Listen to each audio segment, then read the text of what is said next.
You have no idea who is standing around you dealing with a mental health condition, and there's shame. It's okay to say, hey, I'm having a problem. From generational trauma to addictions, to family issues, to divorce, to abuse, grief, death. Honestly, it's pretty difficult. It's a touchy subject I didn't want to talk about. I just want you to know that you can talk to me, and there's nothing you're gonna say to me that's gonna make me run away from you. We're already seeing huge improvements. We're normalizing therapy, and once we can do that, then we can bring more people to feel comfortable about opening up. You will not get anywhere without other people. So why not now? Why not in the most critical moment of your life, when you're really struggling, when you're hurting? From Channel 9 Eyewitness News, Charlotte's hidden crisis. There is help, there is hope. Now, Brittany Johnson and Scott Wickersham. A student, a veteran, a therapist, and a mother. The people you see here know the struggles of mental health, but they found something that can help them regain control of it. They're proof that there is help and there is hope for everyone. And tonight is really about getting that help. If you don't know where to turn, let us help you figure it out. We have a group of volunteers here to connect you with mental health resources. You're looking live right now as we are taking phone calls from people just like you. The number to reach these folks is 1-800-950-3739.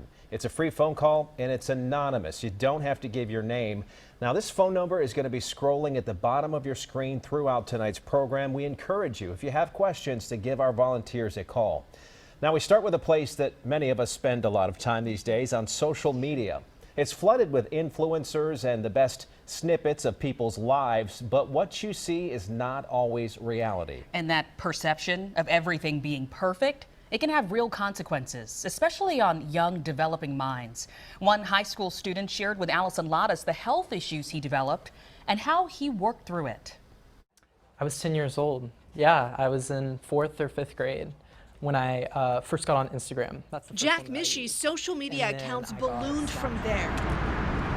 The Myers Park senior says by the time he started high school, he was on Twitter, Facebook, and Snapchat too. I wanted to be seen as, happy, as popular. I was tracking how many likes I was getting, how many followers I had, who unfollowed me. When I was caring about all of these superficial things, I consider that an addiction. Mishy says that addiction eventually led to an eating disorder. I had this vision in my head of what the perfect body looked like, and I wanted to, achieve that. And I trace it back to social media. He turned to Teen Health Connection for therapy and decided to try a social media cleanse.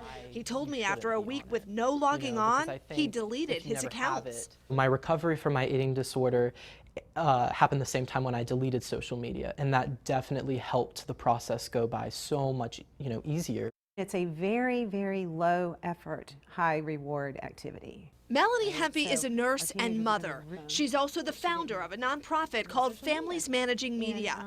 She says too much time on social media has negative effects on a teenager's brain. But what's happening in their brain is that limbic area in their brain, that midbrain section, the emotion center is being highly stimulated. Well, that's not so great because the cost for that is the less attention, if you will, to the other areas of the brain that we really need to develop, like the frontal cortex. Then your child is going to become more stressed and more anxious and more depressed. Don't open that yogurt. To prevent all of that, Candace Salamone and her husband decided their kids would not have cell phones. We call ourselves a screen-strong family, and we just value relationships over electronics. 15-year-old John Michael and 13-year-old Annabella told me all of their classmates have social media accounts. At this point, as a 10th grader, almost everyone has a phone. But neither of them do. It can be hard sometimes. Like, I've had bad birthday party experiences where everyone's just on their phones and it's not pleasant. We believe that if you develop skills to talk to people and interact with people, you'll be able to be a good citizen when it is time that you need to use a device as a tool. It might surprise you to hear that John Michael and Annabella actually understand and accept their parents' no phone, no social media rules. You don't feel like you're missing out? Not at all. not at all. Experts say because teenagers aren't likely to responsibly limit their screen time, parents must do it for them.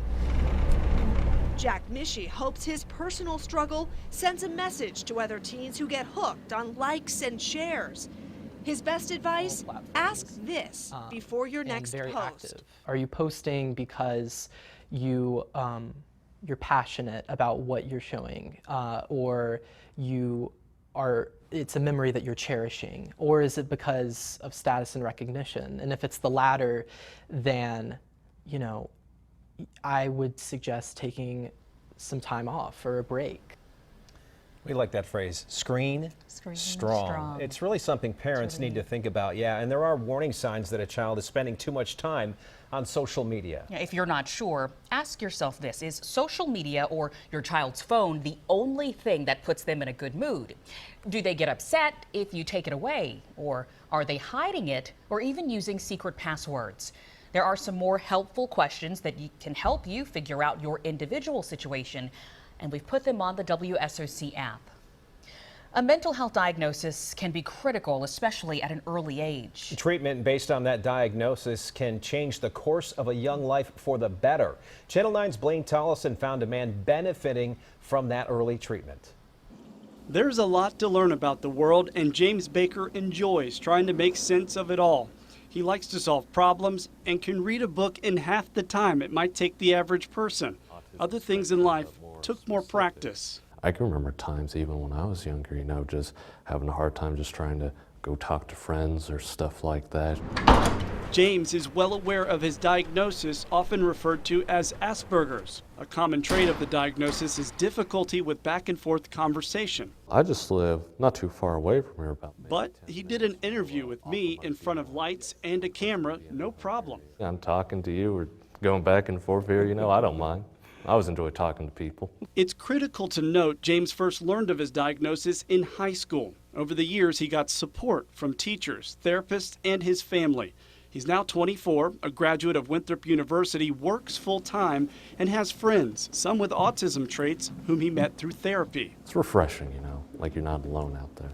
James is a success story, but it's estimated that fewer than 20% of children and teens actually get treatment for diagnosable mental health issues. What is the goal initially? Dr. Frank Gaskell, a psychologist in Charlotte, sees children and helps families take that first step toward treatment. He says kids who aren't diagnosed and given support can grow up to lead difficult lives and even face serious mental illness. If they don't know who they are early on, they grow up believing there's something very wrong with them. It usually begins with a preschool teacher or a teacher calling home, and then it's hopefully having parents that are open-minded enough to say, let's look into this versus, he'll grow out of it. Dr. Gaskell also works with parents so they can create an environment at home and at school that meets their child's needs. They just need to be open-minded. There's a lot of facade out there, and it's hard to get real in some communities. In Charlotte, I've noticed that it's become more popular and it's a sign of strength. James continues therapy and learning. He told me without it, he wouldn't feel complete. There'd just be something missing, some greater sense of knowledge or self.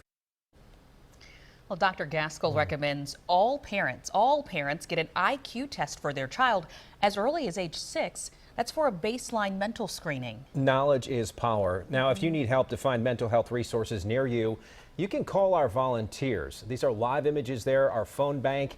These people can help you find therapy for everyday issues or immediate resources for someone who might be suicidal. The number is there on your screen, 1-800-950-3739. And you might ask yourself, do I really know the warning signs if someone I know is suicidal? Suicide is rarely an impulsive act, and research shows that most people who attempt it, they do give some warning signs. It may be a direct verbal clue with a comment like, "I wish I were dead." But many times it's indirect, and it could be something like, "I just want out." Also, behavior can be a real tip-off there. If someone suddenly buys a gun or gives away their prized possessions, or this one might sound strange, but they suddenly become very happy after a long bout with depression. That could be a sign they are seriously considering suicide because they've made a choice. They can get happy. Now, if someone is struggling, don't turn them away. You need to let them know you're there for them. Absolutely. We asked a therapist who's gone through his own mental health challenges what you could say to reassure someone. They're not alone in that, and there's nothing that you could have done or are doing now that's irredeemable. And there's nothing you're going to say to me that's going to make me run away from you. And we have posted more of the warning signs and the information about what to do on the WSOC app.